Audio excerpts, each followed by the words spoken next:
अहिल्यानगर जिल्ह्यातील ताजा घडामोडी बघण्यासाठी आजच रोखोक या वृत्तवाहिनीला सबस्क्राइब करा, लाईक करा आणि शेअर करा। पुढे स्वयंपाक करायचा आहे माते माऊलीनी। पुढे स्वयंपाक करायचा मला सांगा ना त्या बिचारीनी। त्या क्वार्टरची बिचारी रात्री 1 वाजेपासून बसलेली तिथं। हे नगरपालिकेत दिसत नाही का? हे कोण ऐकणार आहे माझ्या व्यथा कोण ऐकणार आहे? दरवर्षीच मागच्या वर्षी पण पाणी आलं तर या वर्षी पण पाणी आलं। दरवर्षी जर असं पाणी यायला लागलं तर आम्ही कोणाला कधी कोणाला बोलवायचं, कधी बोलवायचं? कोणी नगरपालिका प्रशासन आणि तहसीलदार साहेब आणि आपले तालुक्याचे सगळे नेते, ही परिस्थिती बघा लोकांची। घरात पाणी गेलंय। आज रविवार आहे, आज कोणीही कुठलाही अधिकारी नाही। या वर्षी नाल्या झाल्या तर ठीक आहे, आणि नसन जर करायचं नाही तर आम्ही एकच बाई तुमच्या याच्या पैसे जीव घेऊ। तहसील पुढं बी कोणी कचेरी पुढं कोणी नगरपालिके पुढं। कोपरगाव येथील नगर मनमाड राष्ट्रीय महामार्गालगत नगरपालिका हद्दीतील सहकार बँक कॉलनी परिसरातील नागरिकांना पावसामुळे मोठ्या संकटाचा सामना करावा लागत आहे। 27 सप्टेंबर 2025 रोजी झालेल्या मुसळधार पावसामुळे अनेकांच्या घरात पाणी शिरले असून नागरिकांना रात्रभर जागून काढावी लागली। घरात पाणी घुसल्यामुळे घरगुती साहित्याचे मोठे नुकसान झाले आहे। नागरिकांनी नगरपालिकेवर तीव्र संताप व्यक्त करत आरोप केला की आमच्या भागात वर्षानुवर्षे गटारी झालेली नाहीत। गटारी नसल्याने पावसाचे पाणी थेट घरात शिरते। अनेक वेळा तक्रारी करूनही नगरपालिकेकडून काहीच उपाययोजना करण्यात आलेली नाही।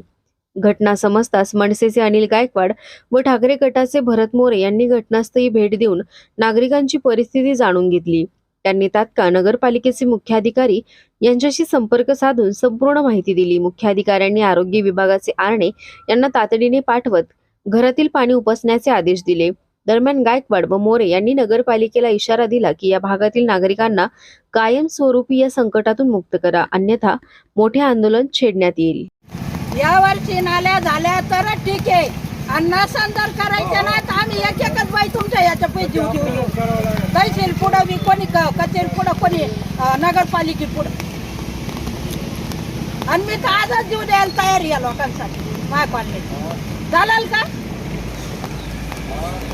आज पार एवढा तशी कॉलनी झाली इड, आणि आमच्या नाल्या नाही म्हणजे काय करू राहिले? पट्ट्या घ्यायला या, लट्ट्या घ्यायला या, सगळ्या गोष्टीला येत आहे तुम्ही।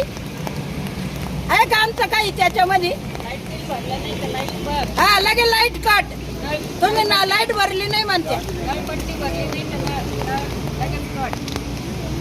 आणि मतदान आलं का मग चालाच्या कुदाचं आमच्याकडे करायचे। तुम्ही मला असं का काही करा नाही, सत्य बोलतो तुम्ही।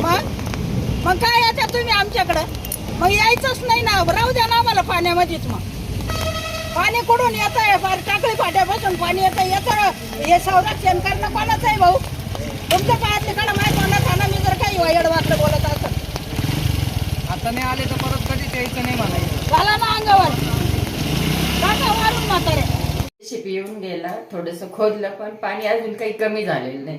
माझ्या पूर्ण किचन मध्ये पाणी। मी रात्रभर बसलेली 1 वाजल्यापासून आता सकाळची 1 वाजला तरी आतापर्यंत पाणी कमी नाही झालं। मी 1 कप चहा पिऊन आणि बसलेली घरामध्ये, बाकी काही नाही। आणि मला कोणाला काही सांगता पण येऊ नाही राहिलं। कोणाला सांगायच्या या व्यथा? कोण ऐकणार आहे माझ्या व्यथा कोण ऐकणार आहे? दरवर्षीच आहे। मागच्या वर्षी पण पाणी आलं तर या वर्षी पण पाणी आलं। दरवर्षी जर असं पाणी यायला लागलं तर आम्ही कोणाला कधी कोणाला बोलवायचं, कधी बोलवायचं? कोणी येईल आमच्याकडे दरवर्षी? तर ही पूर्णपणे आम्हाला पूर्ण चर खोदून दिला, पाणी निघून जाईल, नाही तर आमच्या घरांचं नुकसान होईल। आमच्या घराच्या नुकसानाची भरपाई कोणी देणार आहे का आम्हाला? दरवर्षीच नाही। 10 डंपर मरून पुढं दारा पुढं टाकलं तरी पाणी साचतंय म्हणल्यावर मग आता काय करायचं या पाण्याला? आणि पुढे स्वयंपाक करायचा आहे माते माऊलीनी। पुढे स्वयंपाक करायचा मला सांगा ना त्या बिचारीनी। त्या क्वार्टरची बिचारी रात्री 1 वाजेपासून बसलेली तिथं। हे नगरपालिकेत दिसत नाही का? हे पाणी पाहणं किचन मध्ये पाणी बघा, तिच्या घरात पाणी। तिचे लेकरं आम्ही, ती रडते बिचारी। मावशी रडू नका, आम्ही तुमच्या बरोबर आहे। ही नगरपालिका पेटवायची पाळी आली ना तर ती सुद्धा हायडे करणार नाही। आता छळ करत असाल ना तर तुम्हाला ध्यानात ठेवा, नगरपालिका फोडून ठेवून नाही तर जाळून तरी टाकेल एकदाची। ध्यानात ठेवा तुम्ही। लय तुम्ही अंतभाव राहिले लोकांचे। हा का 5 महिना चालला का तुमचा? हा पुढे तुमचे कर्मचारी आले पाहिजे, 1 तासाच्या आत आले पाहिजे. हा नाही तर हे पाणी तुमच्या पुढे घाली ना मग तुम्हाला कळन. कोण पुसणार? मुख्याधिकारी साहेब आपण यांच्या डोळ्यात अश्रू पुसण्यासाठी येणार. आपण यांचं झालेलं नुकसान त्याची भरपाई आपण लवकर देणार. आज ही माता मौली घरामध्ये एकटी आहे, तिच्या स्वयंपाक घरात एवढं प्रचंड पाणी आहे, ती रात्रभर घरात एकटीच राहिली. जर एखादा तिला सर्पदोष वगैरे झाला असता, तिच्या जीवाचं बरोबर झालं असतं, याची जबाबदारी कोण घेणार? तहसीलदार साहेब आपण घेणार, मुख्याधिकारी साहेब आपण घेणार का तालुक्याचे नेते आपण घेणार? कोणी इकडे या भागात फिरकलं नाही. अनेक वर्षापासूनचा प्रश्न आहे. पाईपलाईन टाकली पाहिजे, पाईपलाईनच नाही या भागामध्ये, ड्रेनेजची व्यवस्थाच नाही. आणि पलीकडच्या काही दुकानदारांनी काही व्यावसायिकांनी मोठे मोठे पाईप टाकले. आता आम्ही मुख्याधिकारी साहेबांशी ऑन स्पीकर बोललो, स्थानिक नागरिक बोललेत, मावशी बोलल्यात, मुख्याधिकारी साहेब घरी आहेत. मुख्याधिकारी साहेब सांगतात का आम्ही सगळ्यापासून यंत्रणा कामाला लावली, लोकांच्या काही ठिकाणी पाईप त्यामुळे अडवणूक जर होत असेल, पाणी साचलं असेल तर ते पाईप काढले जातील. पण अजूनही नगरपालिकेचे, आरोग्य विभागाचे, बांधकाम विभागाचे कर्मचारी नाही.